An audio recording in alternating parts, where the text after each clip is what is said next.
Dans cette vidéo, nous allons voir 10 secrets pour lutter contre la goutte. Donc, si vous êtes un patient qui souffre de goutte, ou si vous voulez prévenir l'apparition de gouttes, je vous invite à regarder cette vidéo jusqu'à la fin.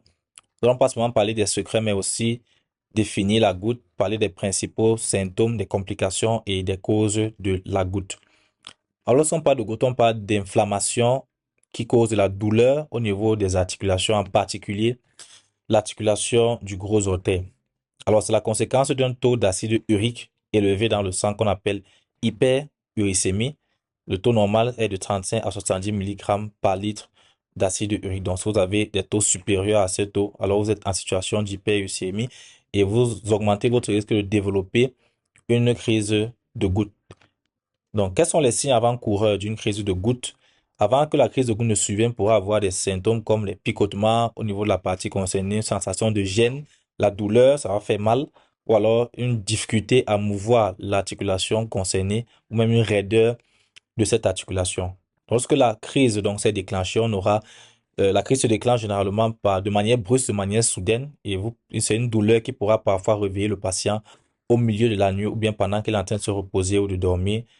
La douleur sera intense avec parfois une sensation de brûlure, une atteinte inflammation au niveau de l'articulation. Effectivement, ça va se caractériser par la rougeur, le gonflement, la chaleur, la douleur au toucher. Et donc, on pourra aussi avoir le tophus goutteux dans certains cas extrêmes de crise de la goutte et parfois aussi de la fièvre et des frissons. Si vous n'êtes pas encore abonné à ma chaîne, je vous invite à ne pas oublier de le faire à l'issue de cette vidéo. On continue en parlant donc du tophus goutteux qui se caractérise par des dépôts visibles au niveau des articulations, ou même au niveau du pavillon de l'oreille, des tendons d'Achille, du coude. Et c'est comme des nodules qui sont assez volumineux et qui sont fermes, qui sont pas légers, qui sont pas mous. C'est vraiment ferme, comme vous le voyez, c'est dur, c'est des masses volumineuses. Donc c'est ça, c'est par ça que le tophus goutteux se caractérise. Comme complication, la situation de goutte peut conduire à la longue à d'autres problèmes, d'autres troubles dans l'organisme comme une déformation, ça peut déformer complètement les articulations, conduire à une douleur quasi permanente, donc une douleur qui va être là presque tout le temps. Au niveau rénal, on peut avoir des caillots qui vont se former et qui vont empêcher l'urine de circuler normalement. On peut avoir des troubles au niveau de la sphère cardiovasculaire, ou même des infections urinaires, ou même des troubles du sommeil, comme l'apnée du sommeil. Quelles peuvent être les causes donc de la goutte? Qu'est-ce qui peut en être à l'origine? On peut avoir une alimentation trop riche en purine. Donc, généralement, c'est les aliments d'origine animale qui sont riches en purine, les viandes et autres. Et cette purine sont généralement transformées, dégradées en acide urique. C'est pour ça que les aliments riches en purine pourraient augmenter le taux d'acide urique dans le sang. Le diabète, l'excès d'exercice physique, si vous faites un exercice physique trop intense et trop régulièrement, cela peut aussi accumuler l'acide urique dans le sang. La consommation d'alcool, les problèmes rénaux, parce que les reins sont censés éliminer l'excès d'acide urique. Donc, si vous avez des troubles, des troubles au niveau des reins, cela va rendre cette élimination difficile et donc l'acide urique pourra s'accumuler. L'excès de dégradation des protéines dans l'organisme ou encore une situation d'obésité. Parlons donc des 10 astuces pour les patients goutteux à adopter pour éviter les crises de gouttes. En secret numéro 1, nous avons le fait de boire beaucoup d'eau parce que l'eau va contribuer donc avec son effet diurétique à l'élimination de l'acide urique. Donc, il est recommandé de boire au moins 2 à 3 litres d'eau par jour. Par contre, il faut éviter les boissons gazeuses, les jus sucrés et les sodas. Secret numéro 2, il est question de limiter la consommation de viande, que ce soit viande rouge ou de viande blanche et même de poisson parce que ces aliments d'origine animale sont riches en purine et il est recommandé de ne pas dépasser 150 grammes de viande par jour. Secret numéro 3, il est recommandé d'éviter la consommation d'alcool parce que ça entrave l'élimination urinaire de l'acide urique, donc ce qui va favoriser l'augmentation de l'acide urique dans le sang. Ça favorise donc les crises de gouttes, surtout chez les hommes. Et l'orge, particulièrement pour ce qui concerne la bière, est riche en purine. En secret numéro 4, nous pouvons donc parler du sucre. Il est important de diminuer la consommation de sucre parce que la consommation de sucre va faire en sorte que vous ayez des taux de sucre élevés, ce qui va aussi conduire à des taux élevés d'insuline, ce qui pourra donc faciliter la survenue de l'hyperuricémie. Et il faut éviter donc surtout les aliments trop sucrés ou riches en fructose comme les gâteaux, les bonbons, les biscuits, les chocolats et autres. Donc, suivez vos apports alimentaires en sucre.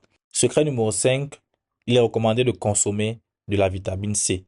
Pourquoi? Parce que la vitamine C contribue à la réduction du taux d'acide urique dans le sang et on retrouve cette vitamine C en dehors des compléments alimentaires, des médicaments qui en contiennent sur le plan naturel. Les aliments qui en sont riches sont notamment les aliments du genre citrus comme l'orange, le pamplemousse, le citron, la mandarine, la goyave et la cerise. Certaines études ont d'ailleurs révélé que la consommation régulière de cerises pourrait réduire le risque de développer la crise de goutte. Donc, pour signifier l'importance de cet apport alimentaire en vitamine C chez les patients qui souffrent de gouttes. Secret numéro 6, il faut éviter tout ce qui est abar, donc foie, cœur, langue, cervelle et autres.